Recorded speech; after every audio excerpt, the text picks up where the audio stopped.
In this video we will study how does evaporation cause cooling। किस तरीके से अगर कहीं भी भाप बनता है तो उसके आसपास ठंडापन या ठंडा का एहसास होता है। इन एन ओपन वेसल, एक ओपन वेसल है आपका, सपोज ये मान लिया जाए,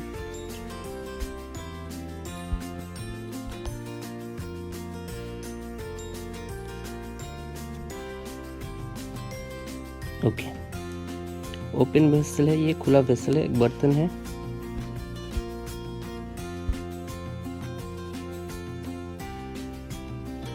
ओके उसके बाद क्या कर रहा है, the liquid keep on evaporating and suppose there are some liquids, यहाँ पर कुछ लिक्विड यहाँ पर भरा हुआ है। तो कहीं ना कहीं गर्माहट के आसपास के सराउंडिंग में एटमॉस्फेयर गर्म होने के कारण से यहाँ से कुछ वाटर पार्टिकल्स इवोपरेट करके भाप बन करके स्केप करते रहेंगे एटमॉस्फेयर में।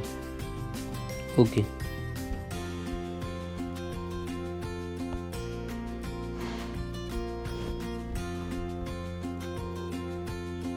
The particles of liquid absorb energy from the surrounding to regain the energy lost during evaporation।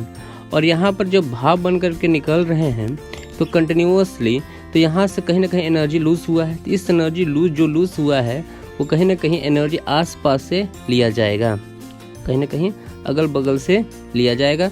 और जब अगल बगल से ये एनर्जी ली जाएगी तो कहीं ना कहीं इसके सराउंडिंग यहाँ आसपास में आप ठंडापन का एहसास कर पाएंगे। ये कहने की कोशिश की जा रही है।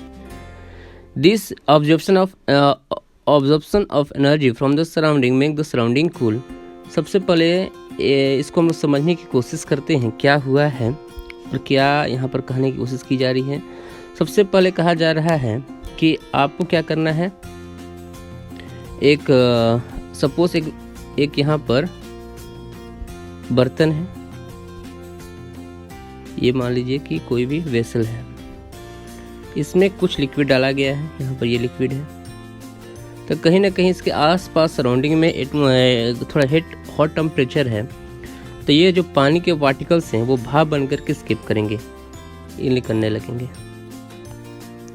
तो ये कब निकल रहे हैं, ठीक है, जब निकल रहे हैं तो यहाँ पर कुछ ना कुछ एनर्जी लूज हुआ है, ठीक है। तो यह एनर्जी जो लूज हो रहा है इसको कहाँ से रिगेन किया जाएगा, कहाँ से प्राप्त किया जाएगा, इसके सराउंडिंग से, इसके आसपास से। जब एनर्जी को रिगेन किया जाएगा तो कहीं ना कहीं इसके आसपास चारों तरफ ठंडा का एहसास होगा। नहीं कही जा रही है इस वीडियो में, इस एक्टिविटी में, sorry. What happen when you pour some acetone nail polish remover on your palm? अगर आप अपने हथेली में कहीं ना कुछ एसीटोन जो नेल पॉलिश को रिमूव करने के लिए यूज़ किया जाता है उसको रखेंगे तो क्या होगा? Definitely we will feel some cool. The particles gain energy from your pulp or surrounding and evaporate, causing the pulp to feel cool. The particles, किसका पार्टिकल, एसीटोन का, get energy from the pulp, आपकी हथेली से energy प्राप्त करेगा या फिर surrounding से, and evaporate causing the cooling the pulp to feel cool, कहीं ना कहीं आपको हथेली में ठंडापन का एहसास होगा। After a hot sunny day, गर्मी के दिनों में या दिन ख़त्म हो जाए उसके बाद, people sprinkle water on the roof और open ground because the latent heat of vaporization of water help to cool the hot surface. कहीं ना कहीं शाम के समय में आप अपने छत पर, अपने द्वार पर कहीं ना कहीं पानी को छिड़कते हैं। इससे क्या होता है, पानी भाप बन करके इसमें स्किप करने लगता है, जिसके कारण से वहाँ पर जो एटमॉस्फेयर होता है वो थोड़ा सा ठंडापन का एहसास होता है, ठंडा रहता है। Can we set some more example from daily life where we feel the effect of cooling due to evaporation? आपको कहा जा रहा है कुछ और भी एग्जाम्पल दीजिए जिसके ये प्रूफ हो जाए कि इवोपोरेशन के कारण से ठंडापन का एहसास होता है। Why should we wear cotton cloth? Why should we wear cotton cloth in summer? गर्मी के दिनों में हम लोग सूती कपड़े क्यों पहनते हैं? During summer, गर्मी के दिनों में we perspire more because of mechanism of our body which keep on cooling. क्या होता है, कहीं ना कहीं मैकेनिक बहुत सारे काम करते रहते हैं, शरीर से हमारी पसीनाएँ निकलती रहती हैं और थोड़ा बहुत ठंडापन का एहसास होते रहता है। We know that during evaporation, हम सभी जानते हैं कि इवोपोरेशन की प्रक्रिया के समय में the particles at the surface of the liquid gain energy from the surrounding और body surface and change into vapour. Particles जो होते हैं वो लिक्विड के कहीं ना कहीं आसपास से एनर्जी को ऑब्जॉर्ब करते हैं और कहीं ना कहीं गैसियस स्टेट में कन्वर्ट होते रहते हैं। और जब गैसियस स्टेट में कन्वर्ट होते रहेंगे तो कहीं ना कहीं वो एनर्जी भी ठंडापन के भी एहसास कराते रहते हैं। The heat energy equal to the latent heat of vaporization is absorbed from the body leaving the body cool. कहीं ना कहीं the rate evaporation the heat energy, जो हीट एनर्जी है to the latent heat of vaporization is absorb from the body leaving the body cool. और कहीं ना कहीं latent heat of vaporisation जो है और आपका हीट एनर्जी जो ऑब्जॉर्ब किया जा रहा है बॉडी के द्वारा, ये दोनों एक दूसरे के समान होंगे, बराबर होंगे। Cotton being a good absorber of water, सूती जो कपड़ा होता है कहीं ना कहीं पानी को सही तरीके से ऑब्जॉर्ब करने में सक्षम है। Help in absorption of sweat, कहीं ना कहीं वो पसीना को सोख लेता है। And exposure it to the atmosphere for easy evaporation, और जब पसीना इसके द्वारा सोख लिया जाता है तो ये जो पसीने कपड़े में होता आसानी से एटमोसफेयर में स्केप कर पाते हैं, निकल पाते हैं, यानी लिक्विड से वो गैसेस स्टेट में आसानी से कन्वर्ट होने लगते हैं, चेंज होने लगते हैं, जिसके कारण से शरीर को कहीं ना कहीं ठंडापन का एहसास होता है। यही कारण है कि कहीं ना कहीं आपके गर्मी के दिनों में कहीं ना कहीं प्रीफर किया जाता है कि सूती कपड़े ही बेहतर हैं।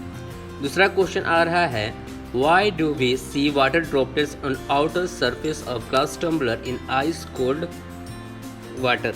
कहीं ना कहीं आपने ऑब्जर्व किया होगा कि गर्मी के दिन है और गर्मी के दिनों में कहीं ना कहीं कभी आपने कोल्ड ड्रिंक्स पी रहे होंगे या आइसक्रीम खा रहे होंगे, तो जिस कंटेनर में आपने उस आइसक्रीम को रखा होगा या फिर ठंडे कोल्ड ड्रिंक्स को रखा होगा, तो उस कंटेनर के बाहर में कहीं ना कहीं वाटर ड्रॉपलेट्स, पानी के छोटे छोटे बूंदे आपको देखने को मिलते हैं। ऐसा क्यों होता है, ऐसा क्या होता है, इन सारी चीज़ें आपको देखने को मिलती हैं। कह रहा है, let us take some ice cold water in a tumbler. आपको क्या करना है, थोड़ा सा ice cold water in tumbler में लेना है। Soon we will see water droplets on outer surface of tumbler. तो कहीं ना कहीं उस टम्बलर के बाहर में आप देखेंगे कुछ पानी के बूंदे को।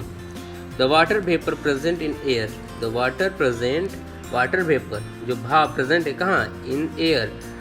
On coming in contact with cold water, वो ठंडे पानी से कॉन्टैक्ट में आ रहा है। एंड लूज एनर्जी, वो एनर्जी को लूज कर रहा है और get converted in liquid state, वो लिक्विड स्टेट में आ जा रहा है, जिसके कारण से वो भाप जो है वो लिक्विड स्टेट में आ गया, लिक्विड स्टेट में पानी के ड्रॉपलेट्स के रूप में आ गया है, जिसके कारण से उस टम्बलर के बाहर में आप छोटे छोटे वाटर ड्रॉपलेट्स को देख पाते हैं, which we see as water droplet, जिसको हम लोग वाटर ड्रॉपलेट्स के रूप में देखते हैं।